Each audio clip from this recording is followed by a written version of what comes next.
Right, no? योगेन चित्तस्य पदेन वाचा मलं शरीरस्य च वैद्यकेन योपाकरोत्तं प्रवरं मुनीनां पतञ्जलिं जललानतोऽस्मि। गुरुर्ब्रह्मा गुरुर्विष्णुः गुरुर्देवो महेश्वरः गुरुः साक्षात् परब्रह्म तस्मै श्री गुरवे नमः। ओम शांति शांति शांति। Hello, good afternoon. So we did four sutras, right? In our last class, we are on the fourth पाद कैवल्य पाद और कैवल्य पाद के चार सूत्र हो गए। पांचवें सूत्र में वो क्या बोल रहे हैं देखते हैं। प्रवृत्ति भेदे प्रयोजकम चित्तम एकम अनेक एषाम। ओके, प्रवृत्ति भेदे प्रयोजकम चित्तम अनेकशाम। चित्तम एकम अनेक एषाम। हाँ, सो अनेकेशाम इसका मतलब क्या होता है? प्रवृत्ति जो है, जो आगे बढ़ना कहते हैं ना हम, प्रवृत्ति भेद फर्क क्या है? प्रयोजकम यानी उसका बेनिफिट जो है, चित्तम चित्त एक, एकम यानी एक और अनेकेशम यानी बहुत सारे।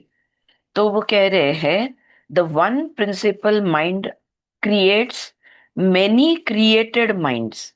तो अभी लास्ट सूत्र में ही हमने देखा कि मूल चित्त एक होता है और उसमें से अनेक मन हमारे तैयार होते हैं। तो वही बात है यहाँ पे कि एकम चित्त एक है, लेकिन मन अनेक अनेकेशम अनेक तैयार होते हैं and directs them into various activity, जो अलग अलग काम करते हैं। द ओरिजिनल मूल चित्त इज द कंट्रोलर। तो मूल चित्त जो है, जो भी कुछ खेल हो रहा है, ये मूल चित्त के अंदर हो रहा है। The yogi who has overcome the I sense, separateness, begins to exist in the creative principle, the pure consciousness, the Mula Chitta. So, and so is able to create many bodies and many minds as and when needed, as he has overcome the I sense through Viveka Khyati, Indriya Jay, Bhuta Jay, and so he is able to create for the larger good. तो योगी जो है ना, उसने अपने बाकी के जो सारे मन है, मेनी माइंड्स जो है, इसको शांत कर दिया है और वो मूल चित्त में वो वास करता है, मतलब रहता है। तो क्योंकि उसने अ, कहाँ गया, विवेक ख्याति, इंद्रिय जय, भूत जय, ये सारे शक्तियां, ये सारी चीजें प्राप्त की कर ली है, नियंत्रण में लाई है उसने। और इसलिए वो जब चाहे तब कोई शरीर या कोई मन तैयार कर सकता है। वो भी क्यों करेगा? तो लोगों के भले के लिए। तो अगर कुछ करना है जो जन सामान्य के लिए है, तो वो तैयार करता है। और अगर नहीं करना है तो वो मूल चित्त में ही वास करता है, तो वहां पे कोई बदलाव नहीं आता। Okay, so that is the basic thing. और 4.6 में वो कहते हैं तत्र ध्यान जन जनमाशयम, तत्र ध्यानजम अनाशयम। तो ये, अगर इफ वी ब्रेक द सूत्र, इट बिकम्स दिस, तत्र यानी इनमें से, ध्यानजम यानी जो जो मेडिटेशन के माध्यम से, देखो हमको पहले ही सूत्र, दूसरे सूत्र में उन्होंने समझा दिया कि अनेक रीत से ऐसे योगी तैयार होते हैं। कोई मंत्र से होते हैं, कोई तंत्र से होते हैं, कोई समाधि से होते हैं, कोई अम, और भी उन्होंने ना कुछ कुछ अलग अलग कारण दिए थे। व्हाट वाज इट, तप से होते हैं कोई, ऐसे अलग अलग उन्होंने, he had given different ways in which it happens. जन्म, औषधीय औषधीय, मंत्र, तप, समाधि, ये 5 रीत बताई थी उन्होंने कि योगी इन 5 मार्गों से इस तरह का वो योगी बनता है।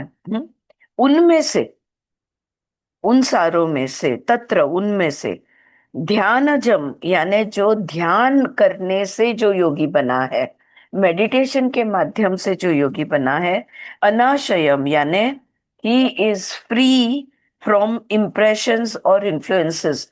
आशय, आशय यानी इकट्ठा किया हुआ, कॉम्पिलेशन और कलेक्शन जिसको हम कहेंगे। तो किस चीज का हम बार बार जन्म लेते हैं? हम योगी नहीं हैं। क्यों नहीं है? क्योंकि हमारे पास कर्माशय है। तो ये कर्म का जो घड़ा हमारा जो संस्कारों से भरा हुआ है, वो पूर्ण जब तक नहीं करते तभी तक हमारा जन्म चक्र का, जन्म मृत्यु का फेरा चलते रहेगा। अब योगी जो है वो मुक्त हो गया है, कोई आशय नहीं बचा, यानी अनाशयम हो गया है, यानी कुछ भी नहीं। Of these activities of the चित्तम of perfected beings, only those which proceed from meditation are free from latent impressions and influences. Only the minds born out of meditation are free from karmic impressions. हाँ, ये और भी simple explanation है। वो चित्त जो ध्यान से परिपक्व हुआ है, वो कार्मिक संस्कारों से मुक्त रहता है। द चित्त डेवलप्ड थ्रू समाधि is free from desires and therefore this is the highest. ऐसा चित्त जो है ना, वो समाधि अवस्था से जो तैयार होता है, जो परिपक्व बनता है, वहां पे इच्छा आकांक्षा बिल्कुल बचती नहीं है। There are no desires. और डिजायर्स नहीं है तो डिजायर्स के मिलने या ना मिलने से जो संस्कार तैयार होते हैं, जो इम्प्रिंट्स इंप्रेशंस तैयार होते हैं, वो होते ही नहीं। Right, because there are no desires.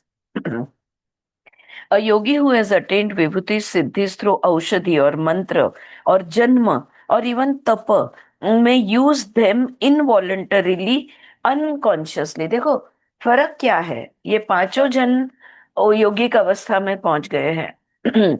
लेकिन ये 4 और ये समाधि के माध्यम से जो योगी बना है, जो समाधि से, मेडिटेशन से जो योगी बनता है, वहां पे मोह को चांस ही नहीं है। यानी हम कहते हैं ना, अरे अरे मुझे बोलना नहीं था, गलती से मुंह से निकल गया, या गलती से मैंने कुछ कर डाला, या गलती से कह डाला या सोच डाला, चांस ही नहीं है। ये बाकी जो है वो अनकॉन्शियसली हो सकता है कि वो उनके हाथों से वो मोह में आ सकते हैं, और जिसके वजह से उनके कर्म फिर से तैयार हो जाएंगे। और कर्माशय उनका फिर से इकट्ठा होने लगेगा। Okay. But through samadhi, the yogi is in complete and total awareness, free from all past impressions. His chitta is cultured. अब कल्चर्ड चित्त यानी समहित चित्त कहते हैं इसको। चित्त के अनेक प्रकार है, उसमें से समहित चित्त का में वो आ गया है। And is conducive to experience कैवल्य। और अब इस अवस्था में वो कैवल्य प्राप्ति की तरफ डेफिनेटली जा सकता है। 4.7, is this clear? Yeah. Or connected to the first sutra, right? 4.6, अब 4.7, 4.7 में वो कहते हैं, कर्मा शुक्ला कृष्णाम योगिन स्त्री विध मितरेशम, कर्म अशुक्ल अकृष्णम योगिनः त्रिविधम इतरेशम। Okay, when you break the सूत्र इट्स लाइक दिस। अब देखो यहाँ पे, और पतंजलि और डिटेल में हमें बताते हैं कि ये जो योगी है, जो इस तरह मेडिटेशन के माध्यम से, समाधि के माध्यम से जो कैवल्य के लायक बन गया है, ये जो योगी है, इसके जो कर्म होते हैं, ये न शुक्ल होते हैं न कृष्ण होते हैं। ओके। या तो न वो अशुक्ल कृष्ण होते हैं। तो त्रिविध, ये जो 3 प्रकार के कर्म है, कृष्ण शुक्ल और कृष्ण शुक्ल मिक्स, हाँ मिक्स बोलेंगे, या grey area, black white and grey area समझ लो।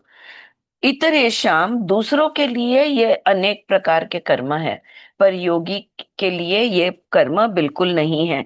The actions of the yogis are neither black और white, whereas the actions of others are of the three kind। तो ये जो त्रिविधम, ये शब्द यूज किया है, three kind. Four kinds of karma: शुक्ल कर्म, कृष्ण कर्म, मिश्र कर्म, अशुक्ल कृष्ण कर्म। सो एक्शंस ऑफ विलेन्स, जो बुरा करते हैं वो कृष्ण कर्म है। अच्छा करते हैं, एक्शन ऑफ सीकर्स, तप, क्रिया, धर्म, ध्यान, ये ऐसे करने वाले, उनका कर्म जो है ये शुक्ल कर्म है।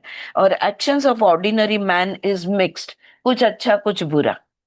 हमारे जैसे जो बीच में है, ये कुछ अच्छा कुछ बुरा। But the yogi is free from वृत्तिस, वृत्ति निरोध हो चुका है इस योगी का। एंड इज इन कंप्लीट वैराग्य, पूरे वैराग्य में है। और इसलिए देर आर नो संस्कारास, and so their actions are neither white और ब्लैक और मिक्स। विवेक ख्याति keeps him free from all consequences, good और बैड।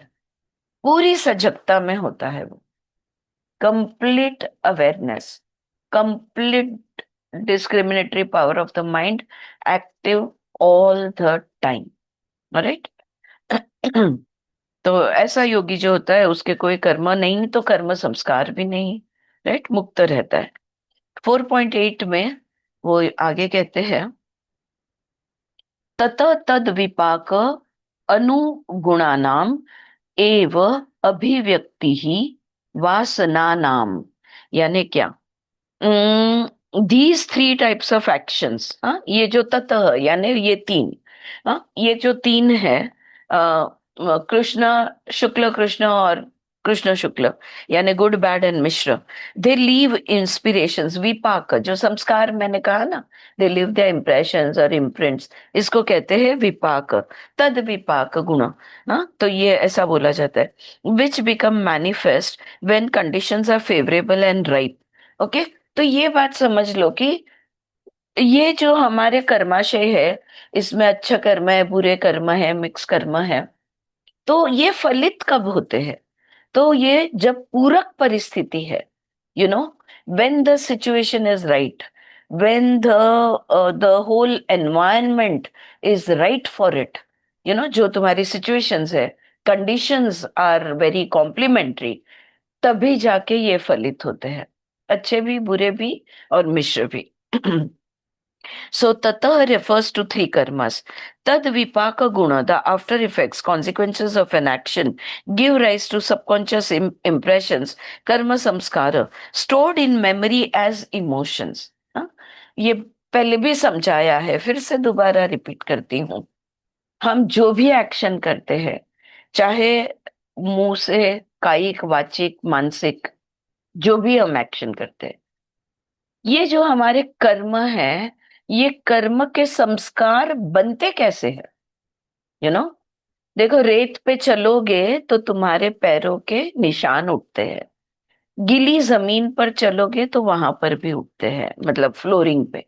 लेकिन पूरा ग्लासी, पूरा क्लियर फ्लोरिंग है, और तुम्हारे पैर भी पूरी तरह से क्लियर है, उसमें मॉइस्चर भी नहीं है, तो आप कांच पर भी चल लो, कोई संस्कार, कोई इंप्रेशंस नहीं आएंगे। हमारे कर्म जितने, ये जो कर्म जो करते हैं, इसके संस्कार कितने तीव्र या कितना ज्यादा बने, कितना डीप या कितना कम ज्यादा, जो भी है, ये इम्प्रेशंस, ये इम्प्रिंट्स है ना, यानी हमारे चित्त पे जो भावनाओं के इम्प्रिंट्स उठते हैं, जो भी हम करते हैं उसको लग कर, जो भी सोचते हैं, जो भी बोलते हैं, जो भी करते हैं, उसको लग कर हमेशा भावनाएं होती है।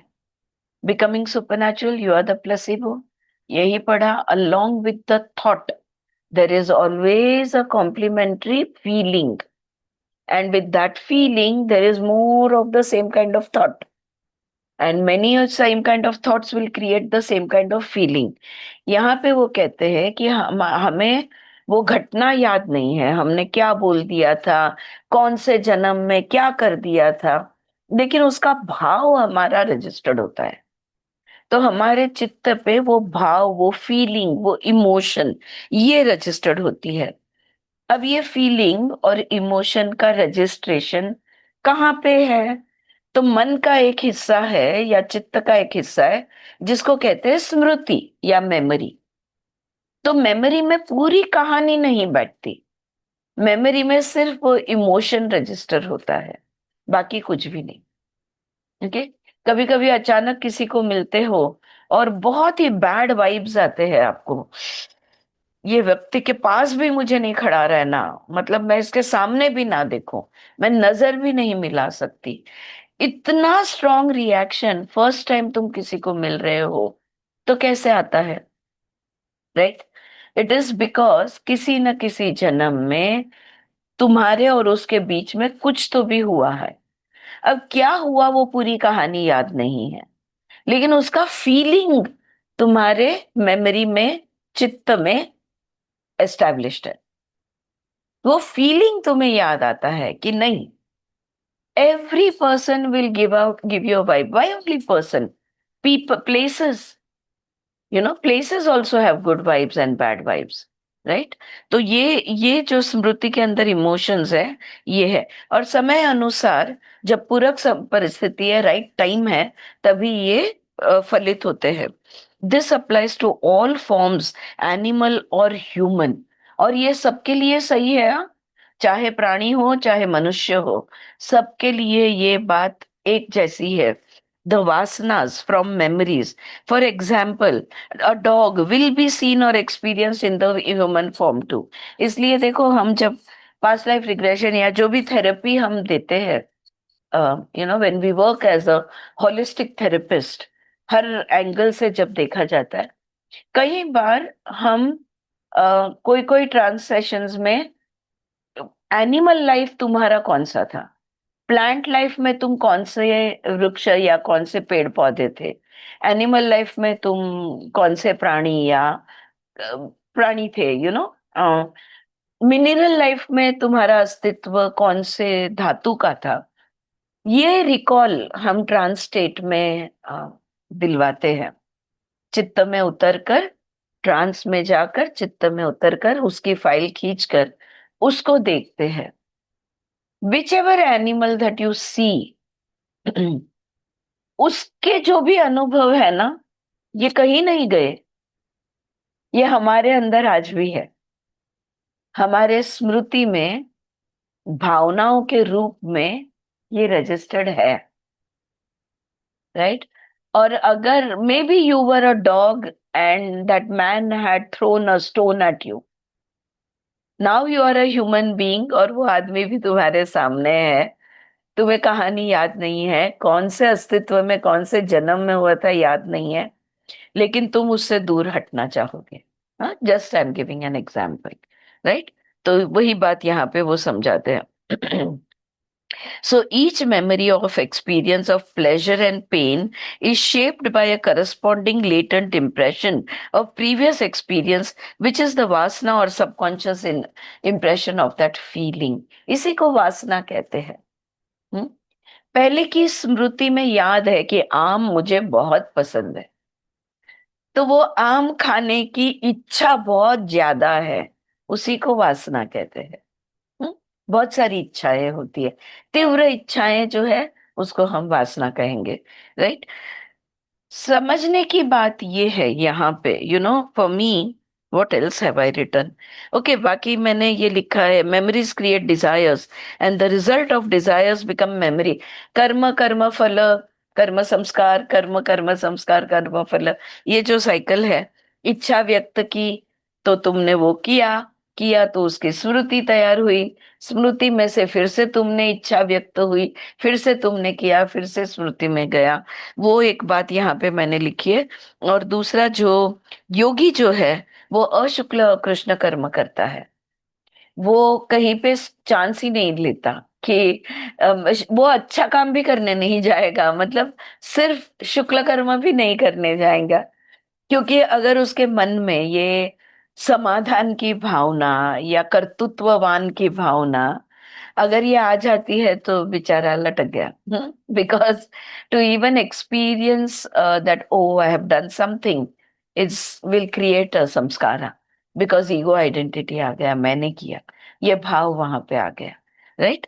तो बस संचित कर्म, प्रारब्ध कर्म और क्रियामान या वर्तमान कर्म, इसके बारे में मैंने थोड़ा लिखा है। नहीं फ्रेंड्स, मेरा इस सूत्र से अम, अगर ऐसा है कि मेरी सारी वासनाएं मेरे स्मृति में से आई है, कौन सी वाली स्मृति? वो स्मृति जिसमें भावनाओं के रूप में रजिस्टर हुई है। अब जो ऑलरेडी कर्माशय मेरे पास है उसका तो मैं कुछ नहीं करती, वो तो मुझे भुगतना ही है। अच्छा भी भुगतना है, बुरा भी भुगतना है, वो गाड़ी निकल चुकी है, ऑलरेडी डन डीड है। तो now whatever the fruits I will have to bear them। हाँ, either enjoy them, accept them, reject them, जो भी होने वाला होगा होने दो। The main, where can I work on myself then? I can stop the future कर्म संस्कारास। I can't stop karma, like I explained, मैंने समझाया था। इनसाइट्स इनटू भगवत गीता में विमला जी समझाती है, सांस लेना भी एक कर्म है, खाना भी एक कर्म है, छींकना भी एक कर्म है, अनेक शरीर रूप में है, इसलिए अनेक कर्म तो हम करेंगे ही करेंगे, इससे हम नहीं बच सकते। फिर मेरा कंट्रोल किधर है?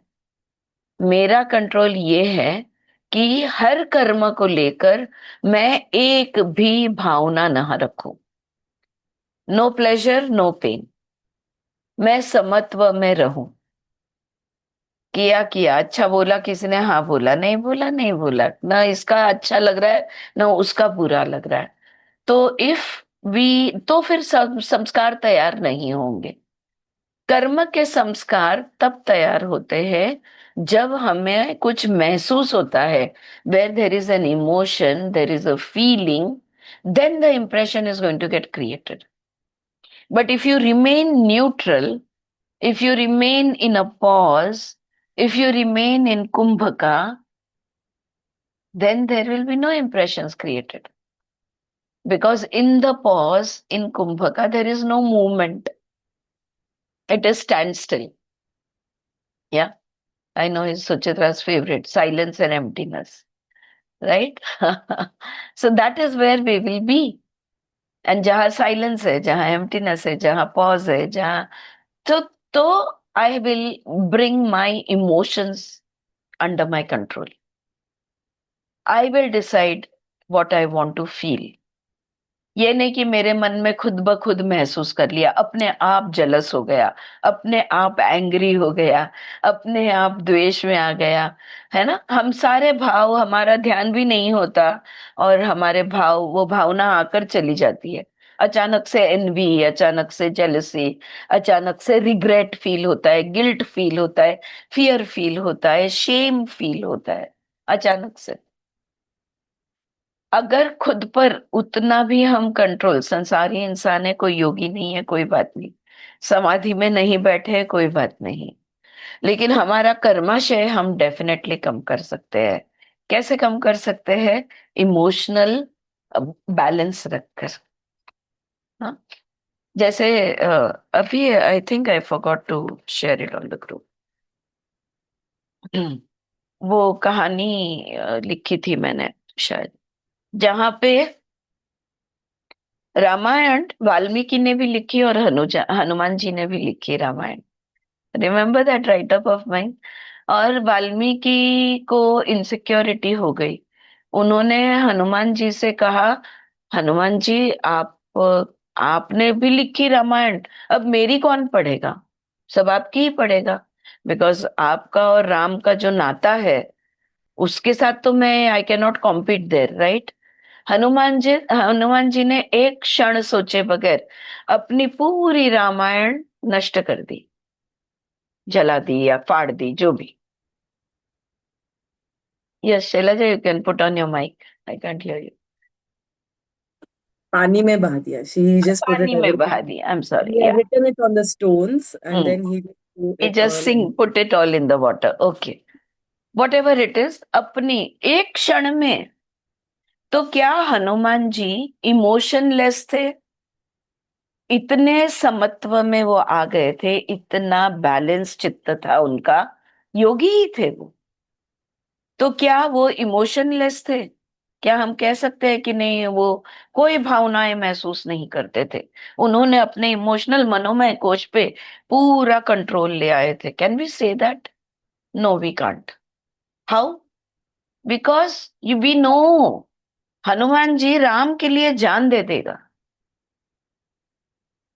राम के मुंह से कुछ निकलने से पहले हनुमान जी उनके लिए कर देंगे। इतना प्रेम तो किसी राधा कृष्ण का भी नहीं होगा शायद। जो प्यार, जो लव, जो प्रेम हनुमान और राम का है, ऐसा संबंध तो मिसाल देना मुश्किल है। So was there not an emotion, but the emotion was so pure. When we experience pure love, when we experience pure compassion, when we experience pure, uh, friendship or empathy, there will be no conditions apply. पूरा स्वीकार होता है वहां पे, total acceptance and total surrender, right? And that is a way to be. So emotionless होना यानी प्यार नहीं करना, ऐसा तो नहीं है। बराबर है ना? सही बात है कि नहीं? हाँ। आप प्यार जरूर कर सकते हो, हम संसार में जो भी करना चाहे कर सकते हैं, लेकिन खास करके नेगेटिव इमोशंस से भी अगर हम बच जाए तो भी बहुत है। किसी के लिए, मैत्री करुणा मुदितो उपेक्षाणाम, सुख दुख पुण्य अपुण्य विषयाणाम, अगर उस अवस्था में भी हम आ जाते हैं ना, खूप झालं ह्या जन्मासाठी। दॅट्स असं मला वाटतं। ऑलराइट, टाइम अप है अपना, और इसलिए सूत्र यहाँ पे रोकती हूँ। थोड़ा सा ये रिपीट होना जरूरी है, मैं जानती हूँ कोई कोई मैं ये बार बार बोलती हूँ, but it's again and again a reminder that we have to, I will not use the word control our emotions, नहीं, we have to bring ourselves in such a balanced state that there is no need to control।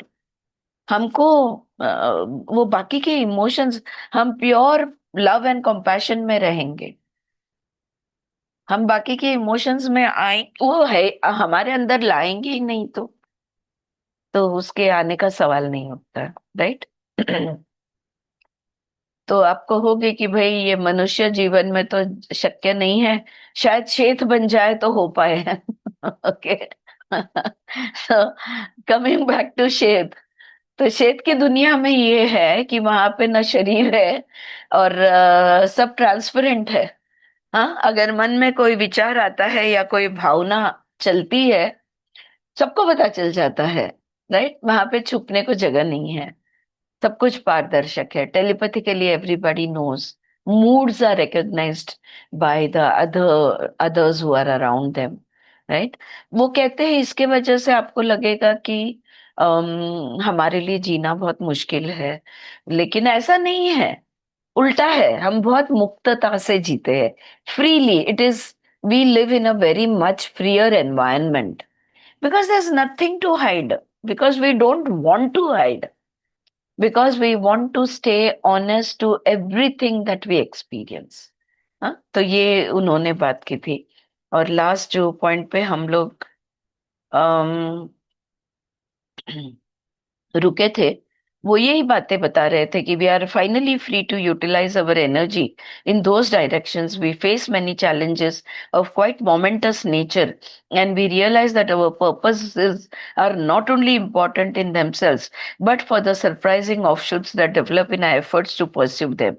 In working for our purposes, we realize we are blazing trails that can also be used by others। तो हमारा काम क्या है, ये शेठ हमें बता रहे। श्वेत कह रहे हैं हम अलग अलग डायमेंशंस में जाते हैं, और वहां पे जो बोध देना, हम टीचर्स हैं और हम अलग अलग डायमेंशंस में जाके हम सिखाने का काम करते हैं। जैसे मैं यहाँ पे आया हूँ और जेन के माध्यम से मैं तुम्हारे साथ तुम्हें कुछ समझा रहा हूँ, कुछ सिखा रहा हूँ। उसी तरह हम जानते हैं कि हमारे पास वो ज्ञान है, हमारे पास वो शक्ति है, जो हम एक उदाहरण के तौर पे दूसरों के लिए बन सकते हैं। We can become great examples for all the others, is what he last said. अब आगे पढ़ती हूँ। We also suspect, certainly I do, that the purposes themselves will have surprising results, astounding consequences that we have never realized, and that they will merely lead to new avenues. Realizing this helps us keep a sense of humor. और हाँ, हम कहते हैं कि भाई, अभी हमने कर्म कर्म संसार की बात की, यहाँ पे वो कह रहे हैं कि हम इतना अच्छा कर्म करते हैं, right, because they are teachers. लेकिन हम जानते हैं कि इसके भी संस्कार तैयार होने वाले हैं, राइट। एक्चुअली वो उनकी भाषा में there will be consequences, astounding consequences, जिसके बारे में हमने सोचा भी नहीं है। ओके, लेकिन उसमें से फिर और नया मार्ग निकलेगा, new avenues will come up. और ये जब हमारे ध्यान में आता है कि ये दी एंड किधर भी नहीं है, ये कंटिन्यूड कंटिन्यूशन में ही रहेगा, तब हमें बहुत हंसी आती है कि that allows us to keep a sense of humour. हम फिर, हाँ, यहाँ पे हम कहते हैं ना, नियति का खेल देखो, और हम हंसते हैं, राइट। तो ये बात वो कह रहे हैं। When one has been born or has died many times, expecting extinction with each death, and when this experience is followed by the realization that existence still continues, then a sense of the divine comedy enters in. अब रास लीला ना, हम कहते हैं ना, भगवान की लीला है भाई ये डिवाइन कॉमेडी जो है, ये तब आती है जब, मैंने बोलता है, मैंने अनेक बार मैं मृत्यु का अनुभव ले चुका हूं। तो आप जब मृत्यु का अनुभव लेते हो, तब आपको लगता है बस ये मेरा दी एंड है, मैं खत्म हूं। ओके, और शरीर छोड़ने के बाद ध्यान में आता है कि अरे मैं अभी भी हूं। राइट। तो मरते वक्त लगा था कि मेरा खत्म है, लेकिन ये खत्म नहीं है, मैं अभी भी हूं। और जब ये अनुभव, कंटिन्यूड एग्जिस्टेंस का जो अनुभव है, आप शरीर हो ना हो, आप हो ही हो, राइट, आप कहीं नहीं जाने वाले। तब फिर ये जो नियति का खेल कह लो, या भगवान की लीला कह लो, या जो भी है, ये डिवाइन कॉमेडी का समय शुरू होता है। We are beginning to learn the creative joy of play ना। हमारे लिए खेल, खेल ये शब्द है ना, प्ले ये शब्द है। अभी तो हमने खेलना छोड़ ही दिया है, ऑलमोस्ट, है ना। कितने जन खेलते हो, दिन में कितना मिनट्स खेलते हो? राइट। बच्चे थे तब कितना टाइम मिलता था खेलने को? डिपेंड्स एज पर, 1 घंटा 2 घंटा। जैसे बड़े होते गए वो घंटे कम होते गए, खेलने के घंटे कम होते गए। इसलिए एक रूल मेरे घर में, मतलब बच्चों के साथ मेरे, मैंने स्ट्रिक्टली रखा है, मतलब जो पैदा हुए तब से ही आज तक कंटिन्यूड है। I am very happy to share this with you. All my children play. Badminton खेलने जाते हैं, बास्केटबॉल खेलने जाते हैं, these are the two main games. हाँ, अभी भी टूर्नामेंट्स खेलते हैं। And all my children play, you know, दोनों बच्चे और पोता और बहू और जमाई सब लोग खेलते हैं, राइट, ऑल ऑफ देम। ये जो प्ले है ना, ये क्रिएटिव जॉय ऑफ प्ले वो यहाँ कहते हैं। ये हम कब सीखेंगे कि खेल खेल में कितनी क्रिएटिविटी होती है, ये हम भूल गए हैं, राइट। सो वो कह रहे हैं, we are beginning to learn the creative joy of play. I believe, for example, that all creativity and consciousness is born in the quality of play as opposed to work. हम काम ज्यादा, खेल कम। जबकि अगर सुखी जीवन हमको जीना है तो खेल ज्यादा और काम कम होना चाहिए। काम ये कब हो सकता है? when can this be possible that you are playing more and working less? When your work becomes play, जब तुम्हारे लिए तुम्हारा काम खेल बन जाता है और वो काम में तुम्हें मजा आता है। मजा नहीं आया तो छोड़ देते हैं हम, कोई भी चीज होने दो, right? So this is what I believe, for example, that all creativity and consciousness is born in the quality of play, as opposed to work, in the quickened intuitional spontaneity that I see as a constant through all of my own existences and in the experience of those I know. अनेक जन्म जिए हैं मैंने, मेरे साथीदार है जो अनेक जन्म ये भी जिए हैं, राइट? तो ये जो अनेक जन्म हम लोग जिए हैं, इसमें से एक पता चलता है कि जो भी क्रिएटिविटी हमने की, देखो, अब जैसे अगेन जो डिस्पेंसा में हमने क्या पढ़ा, 90% कल का दिन आज का दिन सेम है, 95% तक कल जो किया वही आज रिपीट है। यानी क्रिएटिविटी का परसेंटेज कितना कम हो गया, आप सोच सकते हो, अंदाज लगा सकते हो, राइट? और उनका ये कहना है कि ये जो क्रिएटिविटी है, ये जो कॉन्शियसनेस है, ये तुम्हारे अंदर से आता है। इंट्यूजनल स्पॉन्टेनिटी वो कह रहे हैं, उत्स्फूर्त। और हम मैक्सिमम स्पॉन्टेनियस कब होते हैं? जब खेलते हैं तब। आप हुतू तुका खेल ले लो, आप लंगड़ी ले लो, आप कोई भी गेम ले लो, आप बैडमिंटन ले लो, बस आपको पता होता है पहले से कि आप इस तरह से दौड़ने वाले हो, वहां से बॉल डालने वाले हो या रैकेट घुमाने वाले हो, पता होता है। कोई भी खेल में अगली चाल तुम, अभी चेस शायद तुम सोच समझ के करो, लेकिन most of the games you don't know. Carrom you are aiming something, but you are doing your level best, but it's spontaneous also. You just take the striker, you strike it, right? Plan करते हैं, M करते हैं, I agree, लेकिन most of the time it's spontaneous. तो ये जो spontaneity है ये खेल में आता है। और अनेक जन्म हम जिए हैं, वो कहते हैं कि अगर खेल मोड में, प्ले मोड में तुम हो, तो तुम मैक्सिमम कॉन्शियसनेस, मैक्सिमम क्रिएटिविटी में रहोगे। Hmm? So one more lesson for us today is to play more and work less. Okay? अब कैसे करना है आप सोच लो। I know a friend, college की मेरी फ्रेंड है, वो किचन में काम करते वक्त म्यूजिक लगाती है, नाचते नाचते काम करती है आज भी। We are all over 60 and now I understand this is play, you know, and there creativity comes in, there spontaneity comes in. Anyway, so this is what he is saying over here.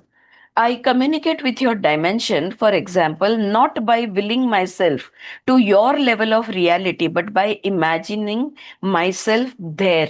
अब मैंने अभी जेन के body में मैंने खुद को घुसाया तो नहीं है, तो मैं जबरदस्ती कोई कुछ मैं करके यहाँ पे आया नहीं हूँ, राइट? मैं क्या कर रहा हूँ?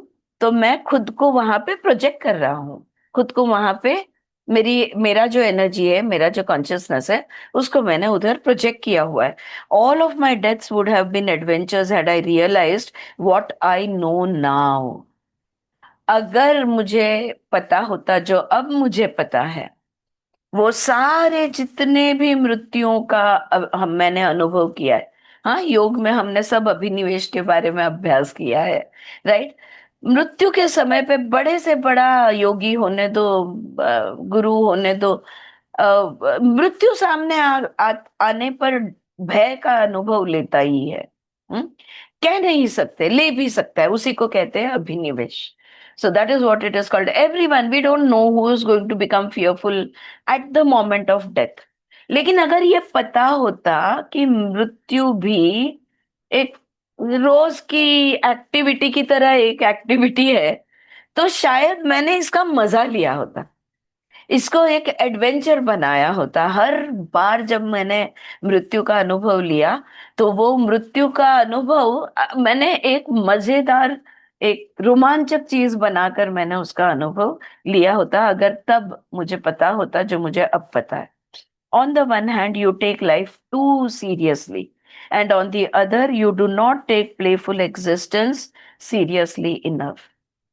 जिंदगी बोला तो धीर गंभीर, इवन स्पिरिचुअलिटी या फिलोसॉफी, तुरंत लोग धीर गंभीर हो जाते हैं। मैं I am like, if spirituality can't make you smile and laugh, what can, is my question.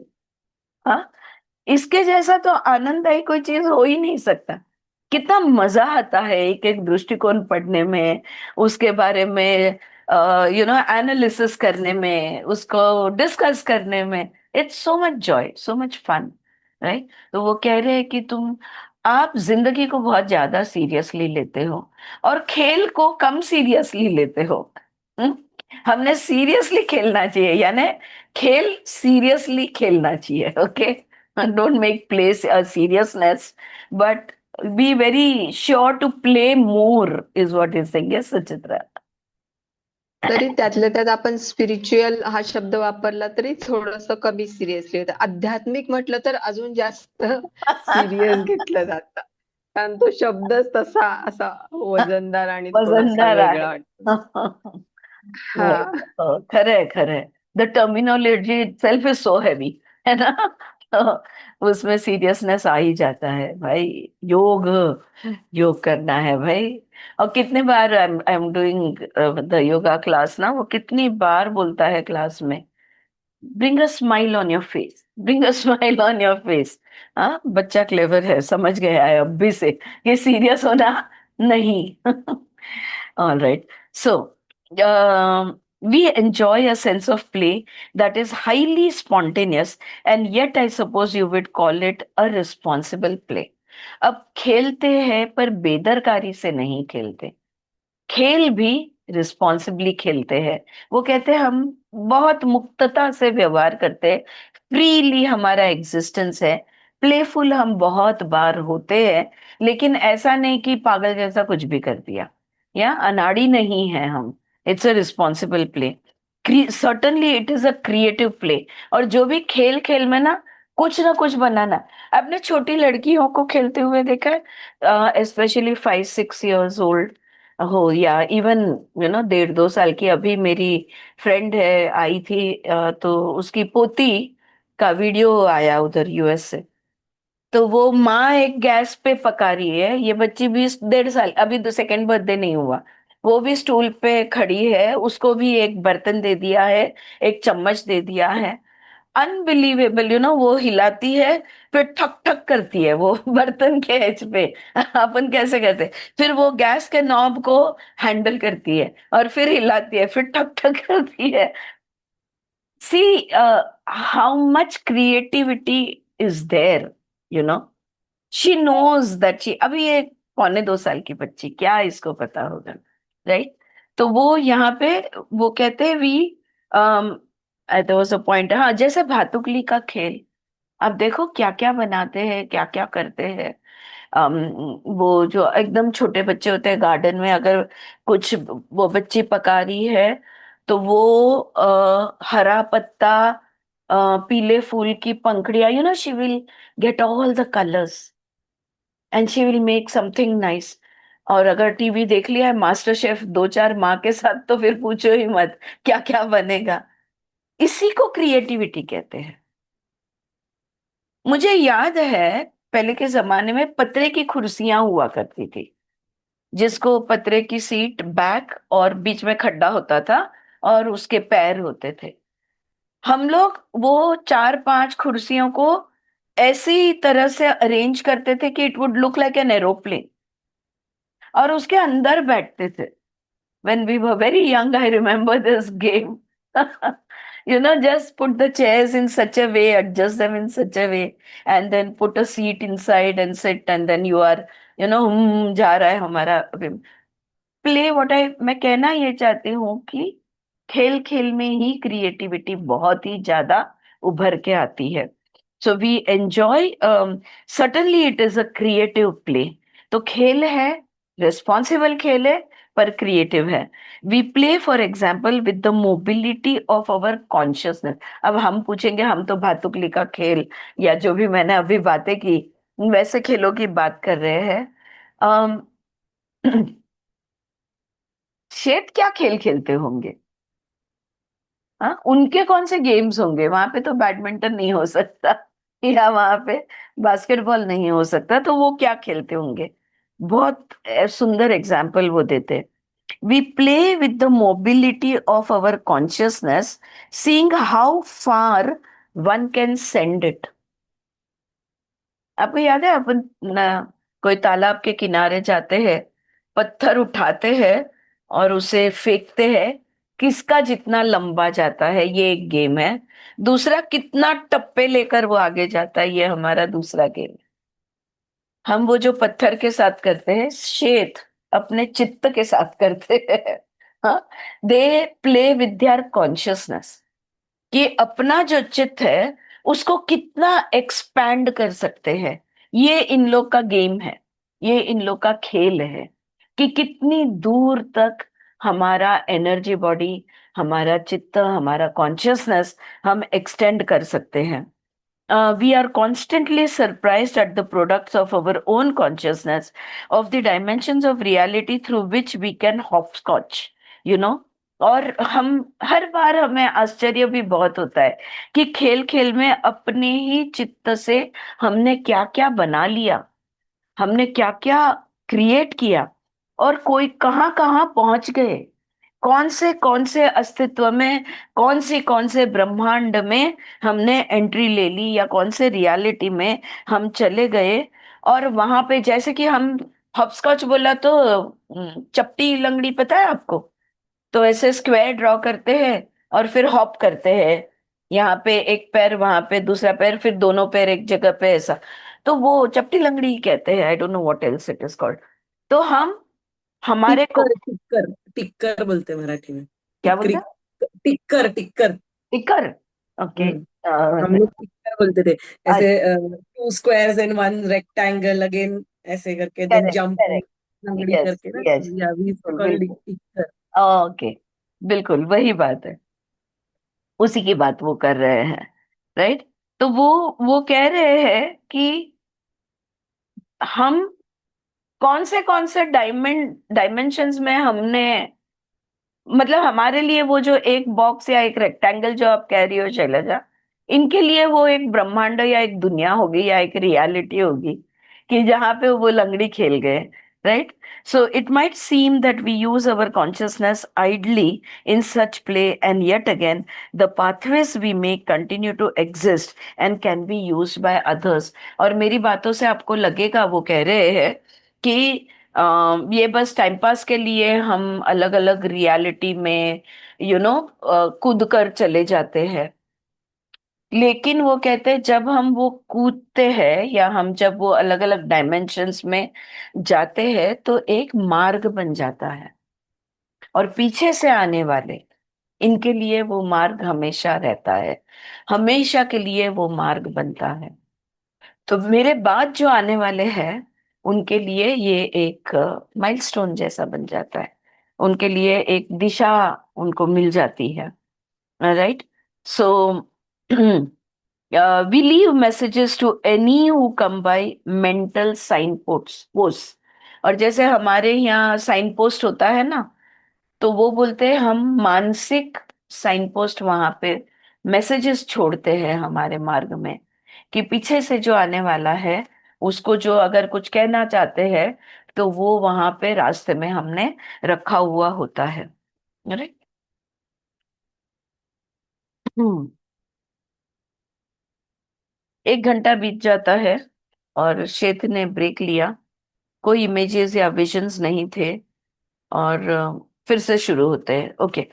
We can be highly motivated, therefore, and yet use and understand the creative use of play, both as a method of attaining our goals and purposes, and as a surprising and creative endeavor in itself। तो वो कहते हैं कि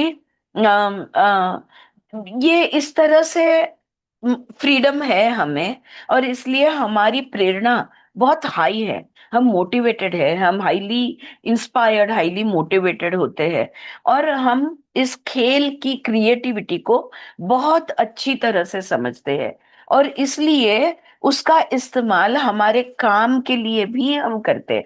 जो भी हमारा ध्येय है, जो भी हमारा गोल है, जो हमारा पर्पस है, उसको फुलफिल करने के लिए भी इसका इस्तेमाल करते हैं। और अपने आप में क्या नया बनता है, ये देखने के लिए भी हम उसका इस्तेमाल करते हैं, क्रिएटिविटी का, प्ले का। Play as a creative tool, इसके बारे में मैं बात कर रही हूँ।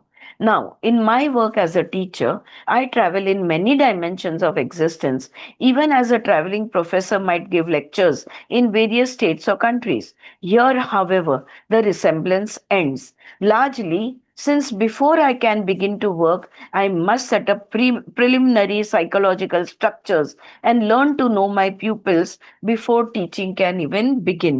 तो वो कह रहे, अब मैं तो एक टीचर हूँ, तो मैं अलग अलग एग्जिस्टेंस में, अलग अलग दुनिया में, अलग अलग लोक में सिखाने के लिए जाता हूँ।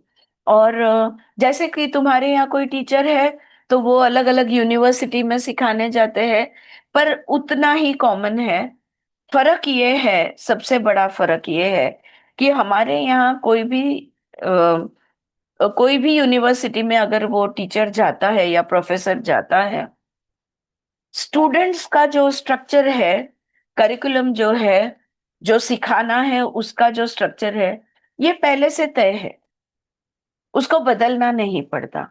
लेकिन श्वेत कह रहे हैं कि हम जहां पे जाते हैं, अलग अलग लोक में, अलग अलग दुनियाओं में जहां जाते हैं, वहां पे उनके साइकोलॉजिकल स्ट्रक्चर्स बिल्कुल अलग होते हैं। लाइक हमारी दुनिया में हमें एक शरीर है, शरीर के अंदर मन बुद्धि है, हमारे अंदर कॉन्शियसनेस है, जो हमने अंदर ही रखी हुई है। फिर धीरे धीरे हम उसको एक्सपैंड करते हैं। जैसे जैसे हम खुद को समझने लगते हैं, मेडिटेशन बढ़ता है, हमारा कॉन्शियसनेस एक्सपैंड होते जाता है। तो वो कहते हैं हमको पहले वो स्टूडेंट्स जिनको हम सिखाना चाहते हैं, उनकी मानसिकता कैसी है, उनका साइकोलॉजिकल स्ट्रक्चर कैसा है, पहले हमको उसका अभ्यास करना पड़ता है। और फिर उनके हिसाब से हम, फिर उनके समझेगा, इस तरह से हम सिखाते हैं। I must have a thorough knowledge of the particular system of reality in which my pupils operates, or of his or her system of thought, of the symbols that are meaningful। है ना? अगर हमें कोई चिन्ह वो दिखा देते हैं जो हमने जिंदगी में कभी देखा ही नहीं है, जो पृथ्वी पे कहीं भी तुम्हें वो चिन्ह देखने नहीं मिलेगा, अगर ऐसा कोई चिन्ह दिखाएंगे तो हमें कुछ नहीं समझने वाला। तो पहले उनको हमारी मानसिकता, what makes sense to us, first he has to study our psychology, how we understand, हमारा थिंकिंग कैसे होता है, माइंड का प्रोसेस क्या है, और हमारा जो भी हम एक्सपीरियंसेस करते हैं, ये कैसे लेते हैं। ये सारी बातों को समझे बगैर वो हमसे कम्युनिकेट ही नहीं कर पाएंगे, हमसे सिखा ही नहीं पाएंगे। The stability of the pupil's personality must be correctly gauged by me. देखो, जेन रॉबर्ट्स जिनके माध्यम से वो बात कर रहे हैं, वो अपने पर्सनालिटी में बिल्कुल स्थिर है। अगर कोई अस्थिर पर्सनालिटी के माध्यम से शेख ने बात करने की कोशिश की, तो शायद साइकेट्रिक हॉस्पिटल में एडमिट हो जाएगा।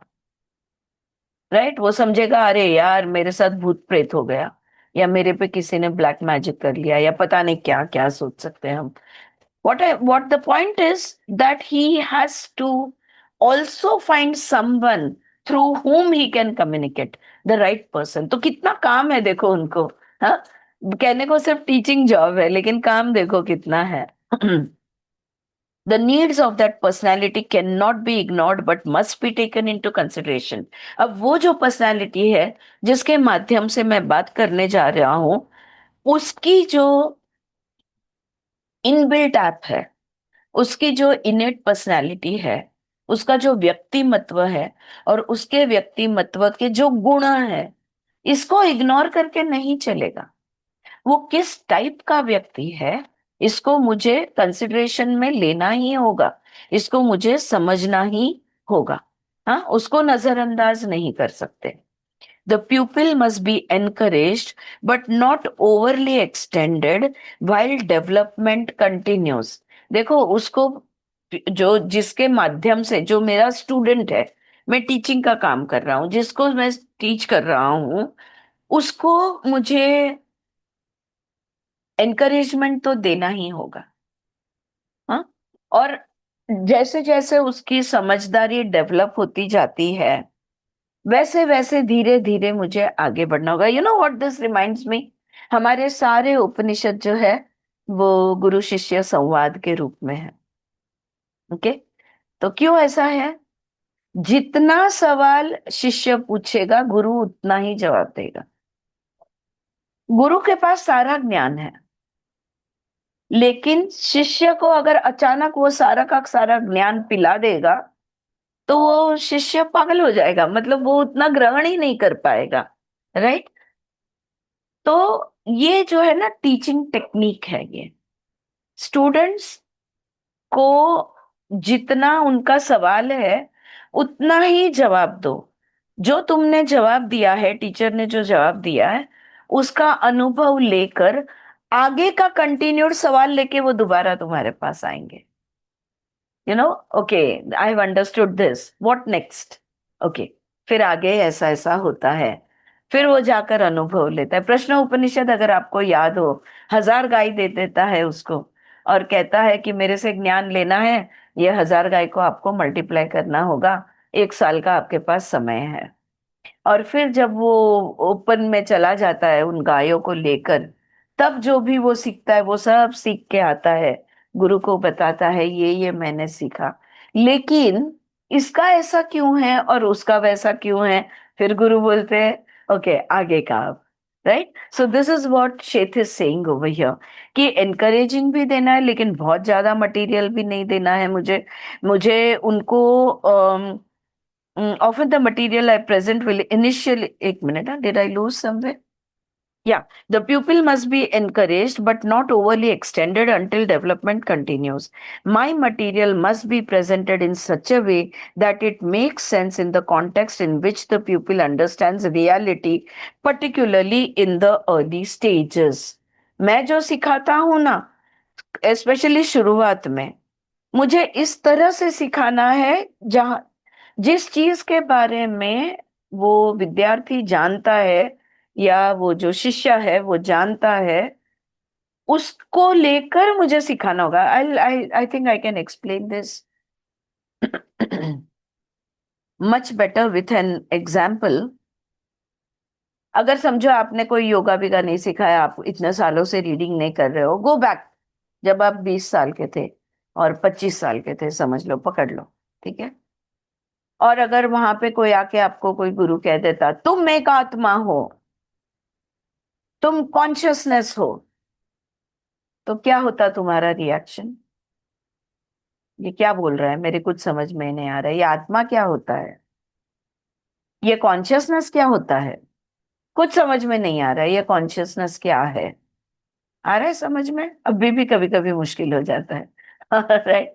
सो यू आर अ कॉन्शियसनेस। नहीं, I know that I am Aarti, I know that I am a woman, I know that I am an Indian, but what is this you are telling me that I am consciousness?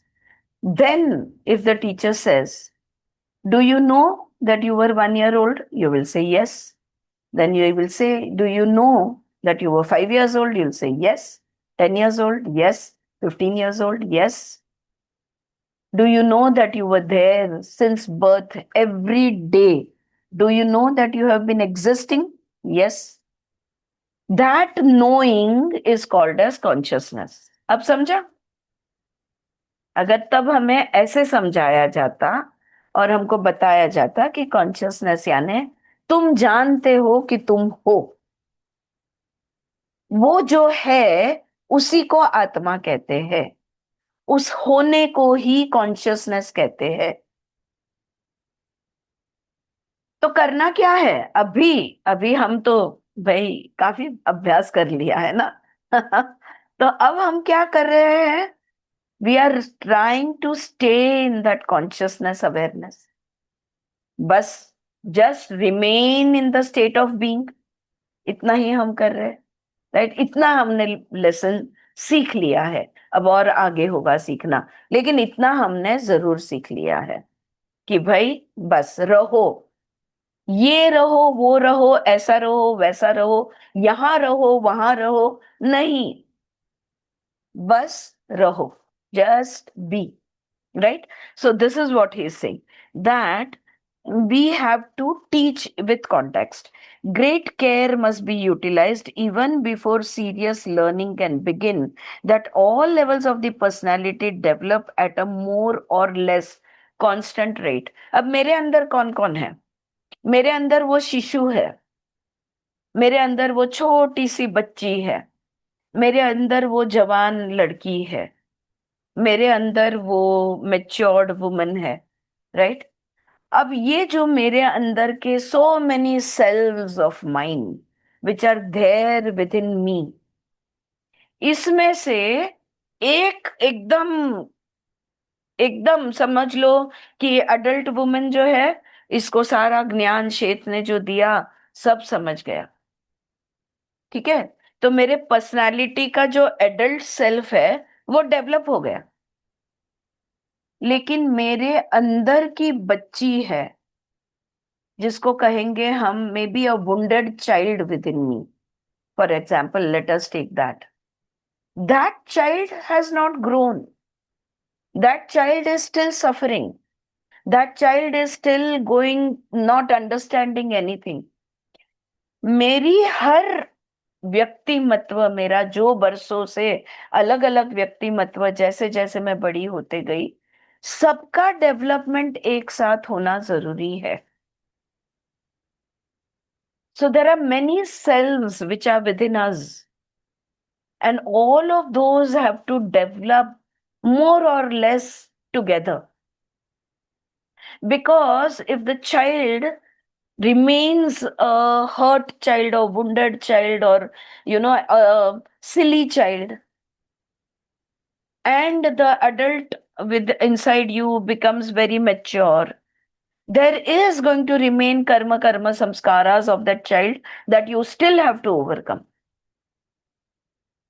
येतंय लक्षात काय म्हणताय तिकडे? आपले अनेक व्यक्तिमत्व असतात. बरं, प्रत्येकाला okay, this is age wise मैंने बोला. दूसरा, मैं माँ भी हूँ, बेटी भी हूँ, टीचर भी हूँ, मैं बहू भी हूँ, so many different personalities with in me, right? जैसे मैं मेरे बच्चे के साथ पेश आऊंगी, वैसा मैं किसी मीटिंग में तो नहीं पेश आने वाली, right? So I have many personalities with in my self. Her personality का डेवलपमेंट मोर और लेस साइमल्टेनियसली होना जरूरी है, ऐसा वो कह रहे हैं यहाँ पे. Yeah Smita, this is my understanding. If you have a different perspective, please go ahead and tell us. Yeah, I'll just repeat that sentence over here. Great care must be utilized even before serious learning can begin, that all levels of personality develop at a more or less constant rate. Hmm? So, this is how I understand it, that all different forms within me and all different personalities that are within me. All right? Yeah, good enough. Yeah. Often the material I present will initially be given without any sign of my presence, seemingly as a startling revelation. अब जब मैं शुरुआत करता हूँ, वो कहते हैं कई बार वो जिस व्यक्ति को मैं तैयार कर रहा हूँ, उसको लगता है कि अरे, मुझे आज एक बहुत बढ़िया आइडिया आया, या उसे लगता है कि अरे, आज अचानक से मुझे वो बात समझ में आ गई. लेकिन वो जो बात समझ में उसे आ गई, ऐसा उसको खुद को लग रहा है, वो बात मैंने उसके चित्त में डाली है. तो मैं बड़े धीरे धीरे प्रवेश करता हूँ. पहले मेरे ख्याल उसके दिमाग में डालता हूँ, इन शॉर्ट. हाँ, मेरे ख्याल उसके दिमाग में डालता हूँ. For no matter how carefully I present the material, it is still bound to change past ideas that are strongly a part of the pupil's personality. ऐसा क्यों मुझे करना पड़ता है? क्योंकि वो जो जिसके माध्यम से मैं बात करने जा रहा हूँ या जिसको मैं सिखाना चाहता हूँ, उसके अपने अपने एक आइडियाज है, उसके भूतकाल से स्थापित हुए एस्टैब्लिश्ड आइडियाज पहले से है। अचानक कुछ तो भी अगर मैं विरुद्ध बोल दूं तो वो बावला जाएगा, वो बौखला जाएगा, राइट? तो वो लॉस हो जाएगा। तो इसलिए कितनी भी मैंने मटेरियल अच्छी तरह से प्रेजेंट करना है, लेकिन मुझे सोच समझ के ये करना पड़ता है। बिकॉज इट इट बिकॉज पहले जो विश्वास था वो विश्वास बदल जाने वाला है। पहले मैं खुद को जो समझती थी, आज मैं खुद को जो समझती हूँ, बहुत आसमान जमीन का फर्क है, राइट? तो ये जो समझदारी है ये बदलने ही वाली है। What I say is one thing, but the pupil, of course, is thrust into psychological and psychic behavior and experience that may seem quite alien to him on a conscious level. तो मैं तो बहुत अच्छी बढ़िया बात बता रहा हूँ, लेकिन वो जो बात पेश हो रही है उस व्यक्ति की मानसिकता से पेश हो रही है, या इस उस व्यक्ति की जो साइकिक बॉडी है, उसमें से, उसकी एनर्जी बॉडी से उसको वो पेश हो रही है, राइट? और उसको लगेगा कि अरे मैं तो ऐसी नहीं हूं, राइट? जैसे फॉर एग्जाम्पल मैं दे दूं आपको, फैमिली कॉन्स्टलेशन में आप किसी की माँ बहन भाई जो भी बनते हो, दादा नाना परदादा, जब उसकी जगह पर जाकर खड़े होते हो, आपका व्यक्तित्व ही बदल जाता है, राइट? जहां पे तुम बहुत ही सॉफ्ट नेचर हो, अचानक तुम डोमिनेंट फील करते हो, डोमिनेंट बिहेव करते हो, डोमिनेटिंग बातें करते हो, तो तो तुम्हें उसके बाहर आने के बाद तुम बोलोगे बाप रे, ये ऐसा कैसा था, मैं तो ऐसी नहीं हूं, ये मुझे क्या अनुभव हो गया।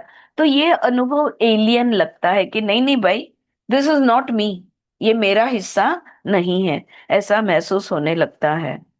The problems vary according to the system in which my pupil has his or her existence. तो ये तो मैंने कुछ उदाहरण तौर पे आपको बताया, लेकिन किसी भी दुनिया में जाके, किसी और ब्रह्मांड में जाकर कुछ सिखाना इतना आसान नहीं है, क्योंकि हर एक दुनिया का अपना अपना एक सिस्टम होता है, अपनी अपनी अपना अपना एक स्ट्रक्चर होता है, और उस सिस्टम और उस स्ट्रक्चर में एडजस्ट होना, उस सिस्टम उस स्ट्रक्चर में प्रवेश करना, इसके लिए काफी काम करना पड़ता है।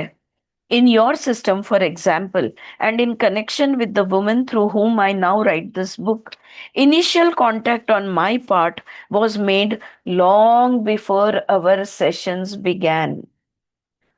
अगर मैं आपसे कहूं, ये जो जेन जिसके माध्यम से मैं ये किताब लिख रहा हूं, उसके और मेरे सेशंस चालू होने से पहले, बहुत पहले, मैं उनके टच में आने लगा था। धीरे धीरे उनकी समझदारी में अपनी आइडिया सरकाने लगा था, उनकी समझदारी को मोल्ड करने लगा था। मैं धीरे धीरे अपना सोच विचार कह लो, आइडियाज कह लो, कंसेप्ट्स कह लो, ये मैं कब बहुत पहले से डालने लगा था। ठीक है? The personality was never consciously aware of the initial meeting, और ये उसे पता नहीं था कि इस तरह से मेरे विचारों को दिशा दे जा रही है, या मेरी सोच विचार या मेरी समझदारी को एक आकार दिया जा रहा है, ये उसे पता नहीं था। She simply experienced sudden new thoughts, and since she is a poet, this appeared as poetic inspiration. अचानक उसे कुछ ख्याल आ जाता था और उसको लगता था कि उसने कुछ सोच लिया। और क्योंकि वो एक कवियत्री है, एक पोएट है, तो काव्य में ये ख्याल पेश होते थे, हाँ, जो मैं उसके दिमाग में डाल रहा था, वो ख्याल काव्य के रूप में बाहर आ रहे थे। At one time, some years ago, at a writers' conference, she became involved in circumstances that could have led to her psychic development before she was ready. बोलता है कुछ साल पहले एक लेखकों का सम्मेलन हुआ था, राइटर्स कॉन्फ्रेंस हुआ था, और तभी ऐसी कुछ परिस्थितियां हो गई थी कि हो सकता था कि ये जो जेन है उसका साइकिक डेवलपमेंट, उसकी देखो, साइकिक डेवलपमेंट यानी हमारी आध्यात्मिक डेवलपमेंट या हमारी विवेक ख्याति भी अगर आप कह लोगे तो चलेगा। लेकिन ये जो आध्यात्मिकता है वो हमारी मानसिकता को पूरक होना जरूरी है। Are you getting this? Is this making sense to you? कळतंय का काय बोलते मी? येतंय, ग्रहण होतंय? फॉर एग्जाम्पल, अब हम सब योगा टीचर्स हैं, हम कभी भी चक्रा वर्क में अचानक फर्स्ट डे पे कोई स्टूडेंट को नहीं डालते, या योग अभ्यास के आसन प्राणायाम धीरे धीरे धीरे धीरे 1-2 साल के बाद चक्रा का इंट्रोडक्शन होता है।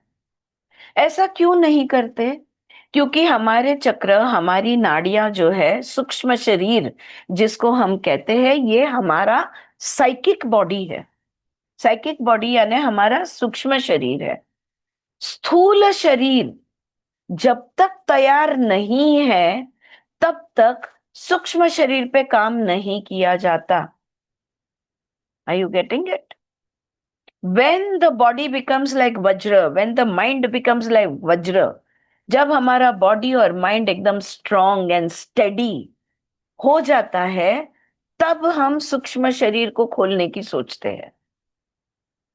और ये कई जगह पे मैंने देखा है, स्टूडेंट तैयार नहीं है, अभी तो स्थिरता भी नहीं आई, न विचारों में आई है, न शरीर में आई है, न वो स्थिर बैठ पा रहा है, उसको अचानक चक्र ध्यान में ले जाते हैं और फिर उसको कुछ कुछ कुछ कुछ अनुभव होने लगता है और घबरा भी जाते हैं कि ये मेरे साथ क्या हो गया। Because the body and mind are not ready to handle the energy. इसलिए कुंडलिनी का खेल यूं ही नहीं खेला जाता। कुंडलिनी शक्ति को भी अचानक से छेड़ा नहीं जाता, क्योंकि तुम्हारा अगर शरीर उस शक्ति को हैंडल नहीं कर पाया, दो चीजें हो सकती है, या तो तुम मर जाओगे या तो तुम पागल हो जाओगे, क्योंकि उतना वो 440 वोल्ट मैनेज करने का तुम्हारे में शक्ति ही नहीं है, तुम्हारी तैयारी ही नहीं है। एनीवे, आ रही है मेरी बात ध्यान में?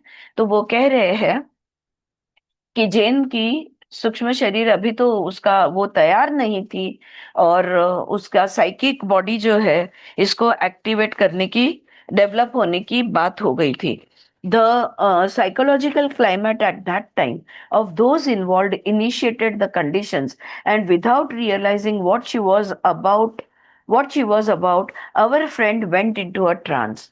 और क्या हो गया कि वहां पे सब सम्मेलन था और ये सारे राइटर्स इकट्ठा हुए थे, और सोचे समझे बगैर उन्होंने एक अचानक से उन्होंने एक कुछ ऐसा, ऐसी परिस्थिति ले आए कि जेन जो है अचानक ट्रांस में चली गई। Okay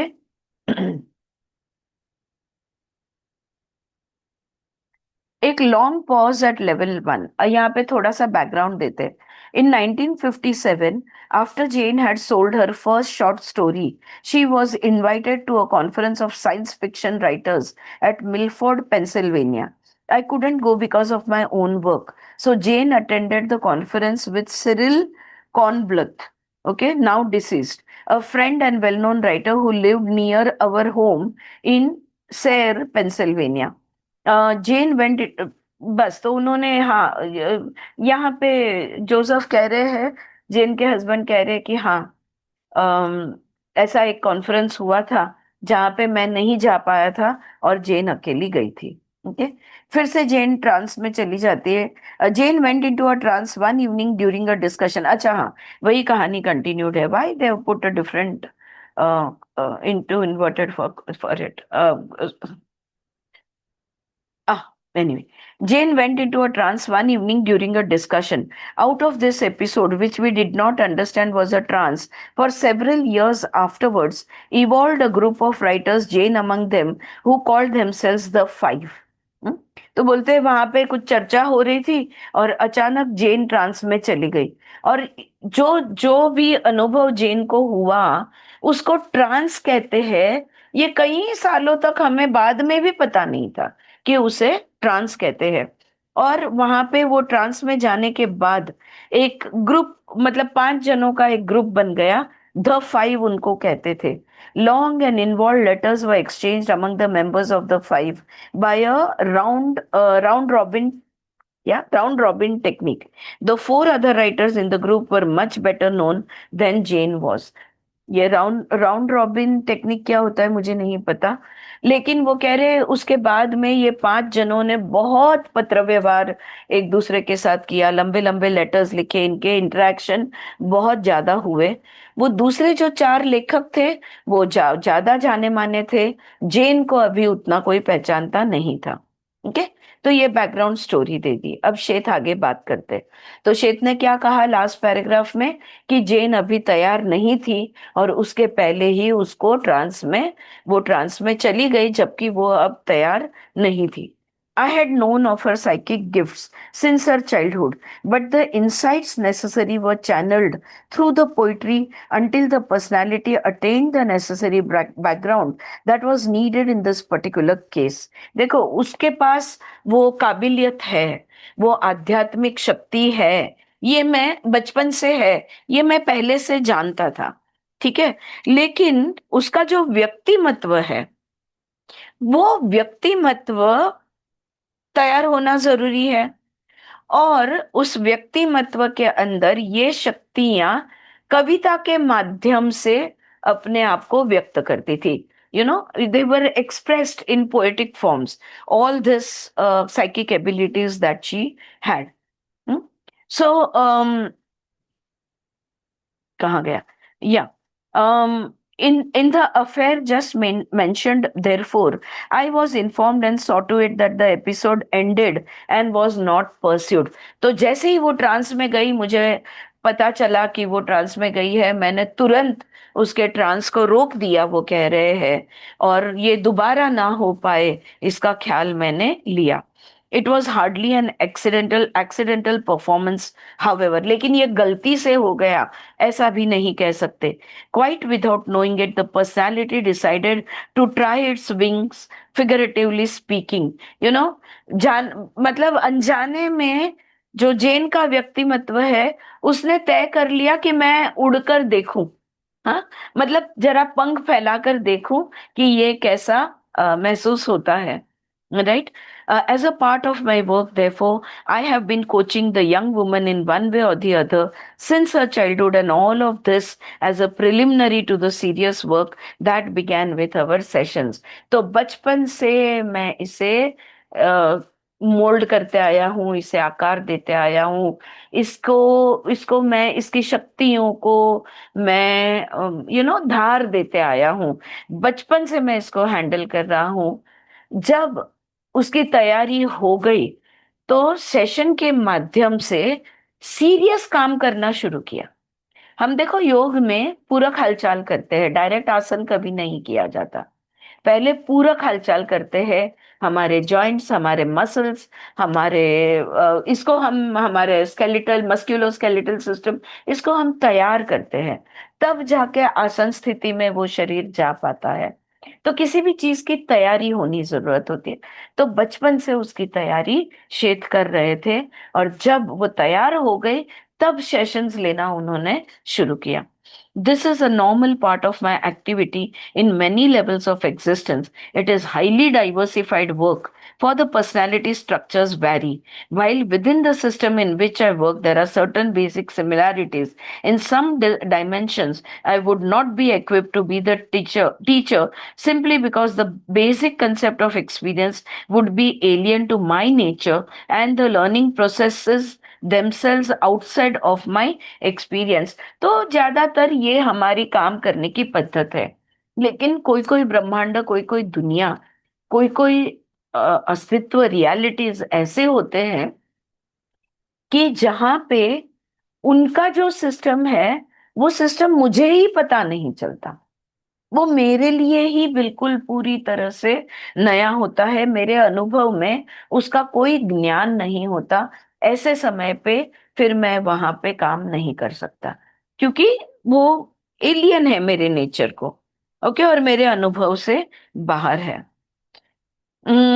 We will continue our book at our next session. And now I bid you good evening. My heartiest regards. And if you did not have to take notes, I would talk to you longer. तो वो कहते हैं कि यहाँ पे हम रुकते हैं, और बातें मैं आगे के सेशन में करूंगा। और मैं और लंबी बात, मतलब 1 घंटे के ऊपर हो गया, मैं और लंबा समय बात कर सकता हूँ, लेकिन आप लिख रहे हो ना, तो आप कितनी देर और लिखोगे, आप थक जाओगे। तो ये वो कहता है। Quickly I will just tell you Joseph क्या कह रहे हैं। Jane's trance had been good. I haven't the slightest idea what that was all about. Her pace had picked up a bit. तो और जेन जब ट्रांस में से बाहर निकलती है तो वो कहती है, क्या बातें की, मेरे कुछ जहन में नहीं आया कि ये क्या बातें हुई। She dictated a few paragraphs of material for a woman who had recently lost her husband. She had requested a session. Okay, तो we will continue our session next time कहने के बाद सेठ ने, एक औरत है जिसके पति गुजर गए, उनके लिए कुछ लिखवाया जोसेफ के पास। कुछ बातें उनके लिए उन्होंने लिखवाई, और फिर उन्होंने बाय बाय बोला। ठीक है, और 11:30 बजे ये सेशन खत्म हुआ। शुरू हुआ था 9:43। बहुत लंबा चला। हाँ, बहुत लंबा चला सेशन। एनीवे, हम भी यहाँ पे रुकते हैं, और हमारा भी समय समाप्त हुआ है। और अगले सेशन में वो आगे की क्या बातें करते हैं करेंगे। फ्रेंड्स, मैं एक बात पूछना चाहती हूँ, because I am using this language to explain, थोड़ा सा योगिक भाषा या आध्यात्मिक भाषा, इसके वजह से कुछ कंफ्यूजन हो रहा है? नहीं? Is it clear what ever is being explained? या चारू जी, बेला, आपको समझ में आ रहा है? विजया, हाँ, जो नॉन योगा बैकग्राउंड वालों को पूछ रही हूँ, right? Am I being able to explain clearly? All right. हाँ हाँ अगदी हाँ, एकदम क्लिअर. Okay, good. हो येत आहे लक्षामध्ये आरतीजी. कक्षामध्ये हम्म, येते। हाँ, हम्म, बिकॉज हम इतना लंबे समय से अलग अलग मटेरियल पढ़ते आ रहे हैं ना, तो कहीं तो भी वो अपने आप भाषा आ जाती है मुंह में। But I can change that and make it simple. वो आसान बन जाता है। देखो, चित्त एक शब्द बोल दिया, आत्मा एक शब्द बोल दिया, काम हो गया। फिर चित्त क्या है, आत्मा क्या है, समझाने नहीं बैठना पड़ता है। इसलिए hmm. Yeah it's that. All right, Smita, you want to add anything? या was it okay? Yeah, all right, great, ठीक है, चलेगा। ऑलराइट, तो रुकते हैं। कल कंटिन्यू करेंगे, योग सूत्र पढ़ेंगे आधा घंटा, और उसके बाद में क्षेत्र कंटिन्यू होगा। Alright, thank you so much, नमस्ते, I will see you tomorrow.